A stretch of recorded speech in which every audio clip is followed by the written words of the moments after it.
Hello, my friends.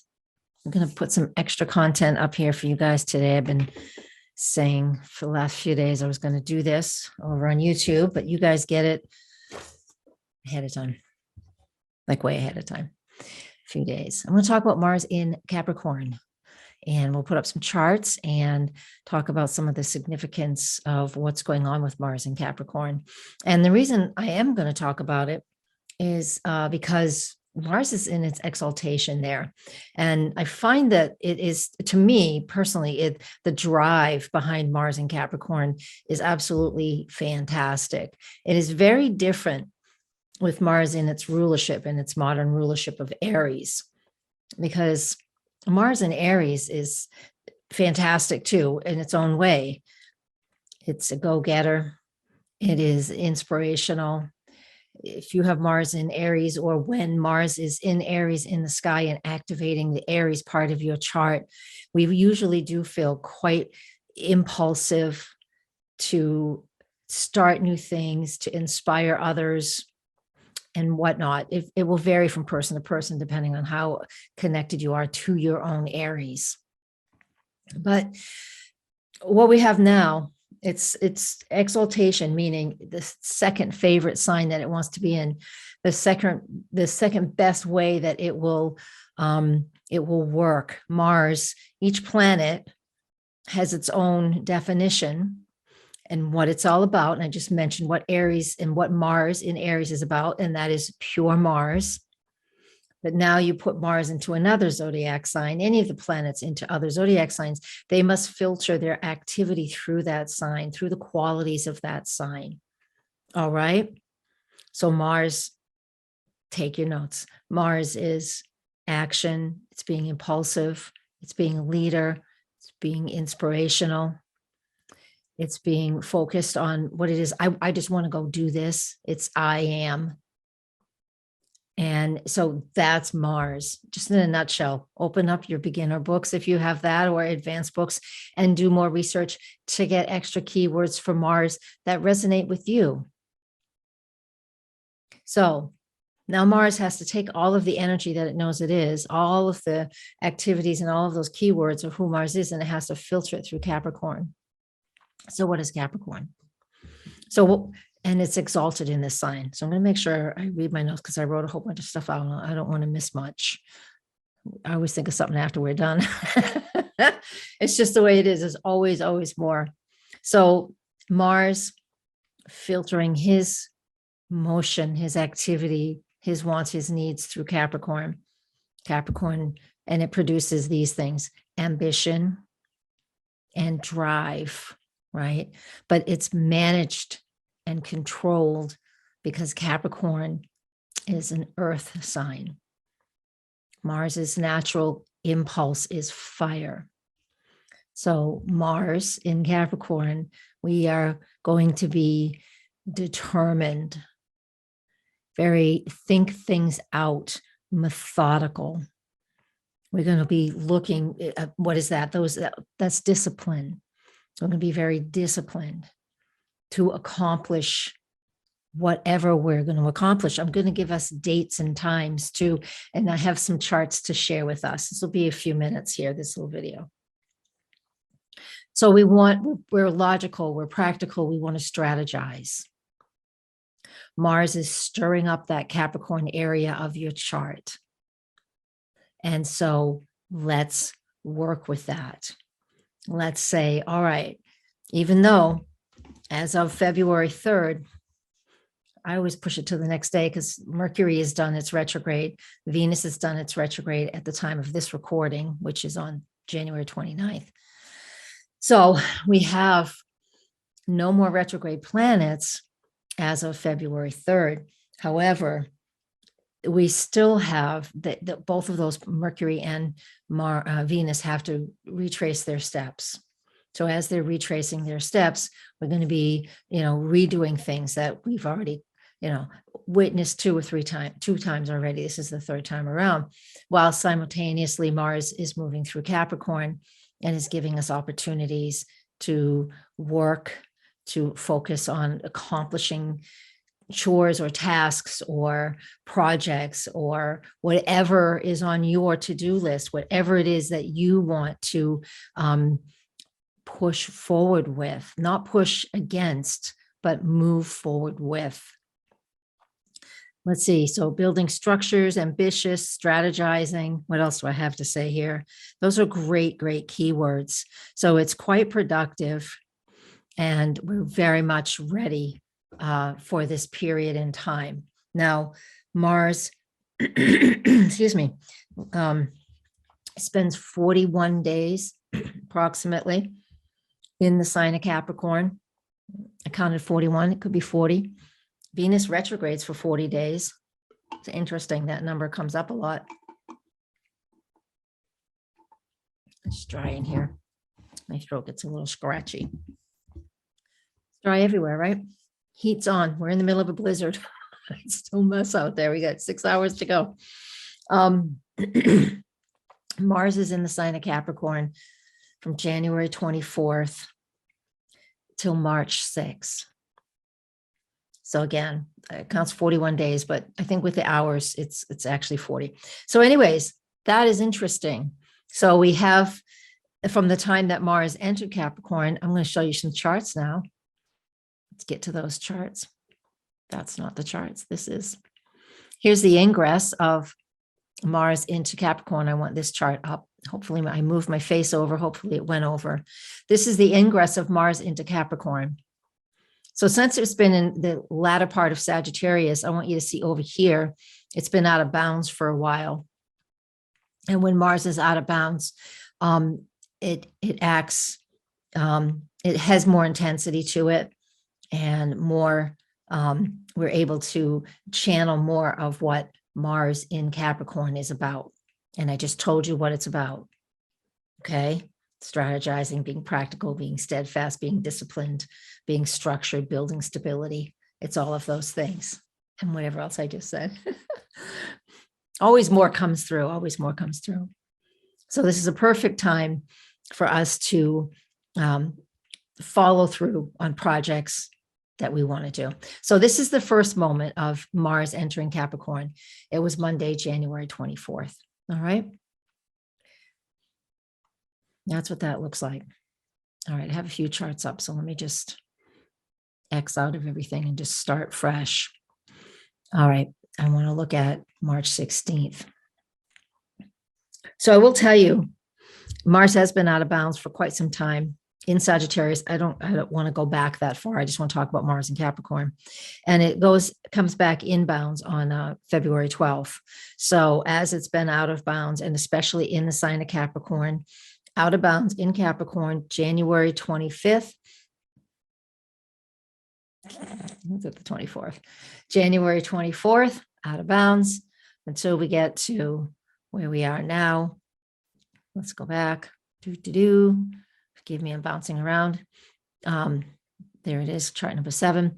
Here it is, February 16th, and it is back in bounds. And that's actually, it's back in bounds on February 12th. I don't think I created a chart for that. I did not. So we'll animate this one then. Let's grab that. I want you to see these things. I took out all the extra stuff so we could just focus on this. So you can see it's out of bounds. We're going to go one day at a time. And you can see how the moon comes out of bounds a lot these days. And that creates, especially when it's in Capricorn and Cancer, creates a lot of extreme energy. And here it is where it is coming back in. There it is, February 12th, it comes back out. And which brings it back into a more harmonious alignment with itself, Mars and Capricorn. All right, so there is that piece. Let's talk about what is going on February 16th, just after it comes back in bounds. So on February 16th and March 6th, we'll get to March afterwards because it won't be in Capricorn then. But on February 16th, in the sign of Capricorn, that's what this chart is, Mars and Venus are conjunct. Now, Venus hasn't been hasn't been moving forward for very long. So Mars is actually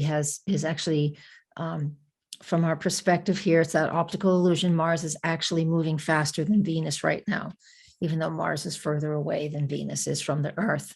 Mars is, they're in a dance, and so when Mars and Venus are conjunct in Capricorn, what this can represent, this is on February 16th, but they stay within 4 degrees of each other. I made this note. Where is it? They stay within 4 degrees of each other from February 3rd until March 13th. So that's a month and 10 days. That is a long time for these two inner planets to stay in conjunction with each other. And I'm only using a 4-degree orb here. A lot of people will use 10 for conjunctions, because I just want to really hone in on this, because that's what's really important when they're very close. This is the first actual conjunction. However, like I just said, they've been within 4 degrees of each other since February 3rd. Well, we haven't got there yet, but you'll listen to this afterwards too. So here's that. What does this mean? You already know what Mars and Capricorn is about. I already mentioned it. Venus is tracing her steps from the retrogrades that she was in. So from December 19th until January, till January 29th. I know a ton of dates here. You're just going to have to hit pause and rewind and write these things down. Venus was retrograde in that time frame, right? In that time frame, December 19th to January 29th, and she moved over this area. Mars is going to be activating the areas that Venus was retrograde in, and as they're moving through the rest of Capricorn, hand in hand, they're not going far from each other at all. They're staying within 1 degree for like a week and a half. And they conjunct Pluto too. And these are the areas where Venus was retrograde. So again, you're going to want to look what came up in December 19th to January 29th. I'm recording this on the day she goes direct. There is so much intensity with this. I know what I'm dealing with. I'm still having PayPal issues behind the scenes of my website. It's just, crap that happens. It's all fine, but there's just a lot of back and forth between me and them, the host, them, and oh my goodness. So I'm pretty sure we'll have some resolution by the time we get to that. That's just my story. That's my story. Venus is finances for everybody. Venus in Capricorn. Capricorn is our business. So for me, this is just my example. This is, the money I earn from my business is, it's still going fine, but there's just some snags with it and I'm having to work it out. I'm pretty sure that with Mars moving through here, that means action will be taken. Things will be settled rather quickly, even though the last 4 weeks I've been dealing with the BS of what that is for a while. It happens, right? That's just part of life. And you could see it coming. So what else can you be doing with this? What might it mean if it's not finances, or if it's not you finally getting the raise you deserve? Capricorn, again, is about your reputation and your career, no matter where it is in your chart, no matter what house it's in, So we have an opportunity to really define that for ourselves, what we value, whether it's in our career, whether it's in, am I getting paid enough for what I do?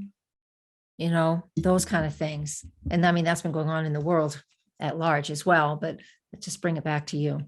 What is it? What is it that you value? What is it that is important to you? So that's what February 16th looks like, with Mars and Venus conjunct in Capricorn in the range of where Venus was retrograde. So that's that piece. I know there's a lot here.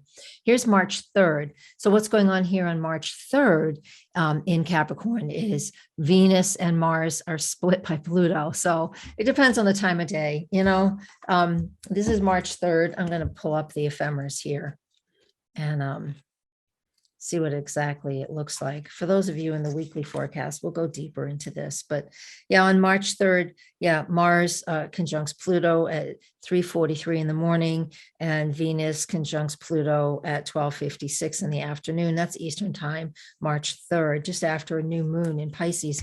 And so, you can see all these guys in Pisces. It's just after the new moon when they all come together. They all come together on March 3rd. What does this mean? Well, Pluto hasn't been within just a couple of degrees of 27 for years. That's just how Pluto's motion is. It goes forward 3 or 4, and then it goes back 3.5. And then so it repeats like 3 to 5 times it will pass over the same numbers because of its motion.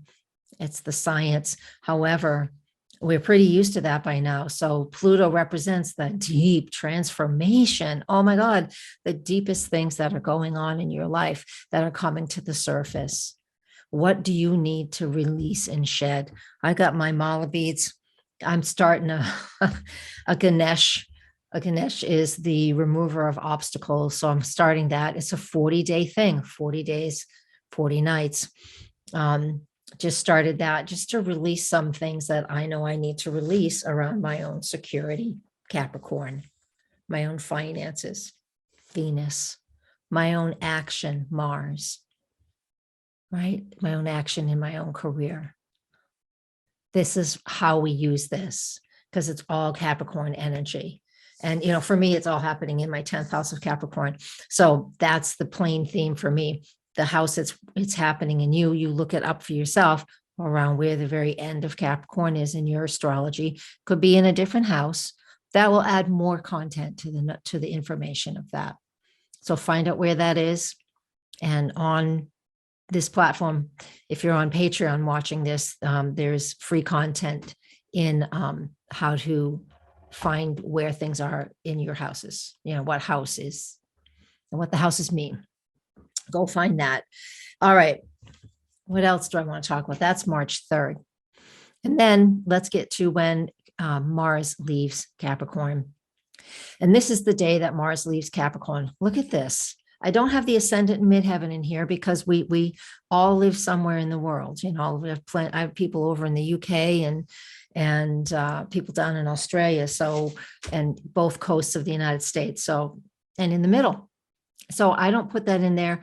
And these charts are just the placement for my latitude and longitude, not yours. Okay. Unless you live near me.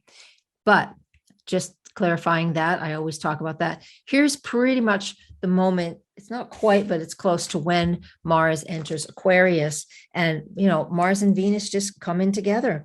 Mars enters Aquarius this is Eastern time zone, 1:23 a.m. on March 6th.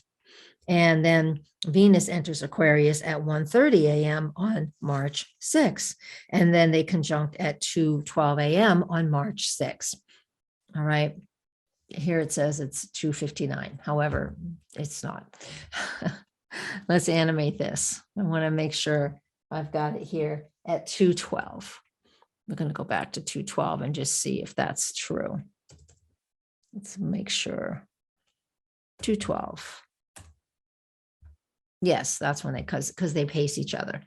So at 2:12 a.m. Eastern time zone, they come together at, and this one just about when Mars leaves it and Venus too. Anyways, come together, bang, in Aquarius. This is a big shift. It's not Mars and Capricorn anymore. And that's what this video is about, is Mars and Capricorn. However, it's definitely important that we see how they come together. This is when, you know, when the world went into lockdown in 2020, I do believe it was, I don't remember the exact date of that lockdown, but it was when Saturn entered Aquarius, and that was at 0 Aquarius. So this is triggering that. And why would I look at that so far away? Because, you know, Venus has been around twice, and Mars has been here before. This is the first time Mars has been here since that. We had the first original lockdown here in the United States. So these two together is about our personal freedoms and how they are, you know, really being stepped upon, or maybe you are feeling restricted, or it might not have anything to do with the pandemic at all. And it might have everything to do with how you're feeling free in your own world, or needing to break out of old habits and old patterns, so you're able to have a more honest life with yourself. Things like that. We'll go more into that as that gets closer. And as we get into that, and depending on what, this is going to be available for everybody on my Patreon, but I do go deeper into this stuff in tier 3 and tier 4. So if you're not in that tier and you're watching this, maybe you would consider upping it and coming and joining us in that that level, that platform. So, oh my goodness, I think that's enough for now. I don't want to overwhelm us, but that is a lot of content on how to use Mars in Capricorn, Mars conjunct Venus in Capricorn, and then in Aquarius, and then Mars and Venus conjunct Pluto in Capricorn, again, which is going to add a lot more content to the deeper changes you've had going on. Mars, Venus conjunct Pluto in Capricorn, 27 Capricorn, those deeper changes that have been going on within you, it's really going to help you move through them. And that's why I said, do this, the remover of obstacles. That's what I'm going to be doing to help shed some things I need to get rid of, because there's always something. I want room for more. I want room for things that feel better and feel different for me, and not to continue to regularly work that old pattern, that old habit, which absolutely stinks when you discover you've been doing something for a really long time. We all have that. Take advantage of this time and work it too. Work it with me. I'm going to do it starting today. All right. Blessings, everybody. Namaste.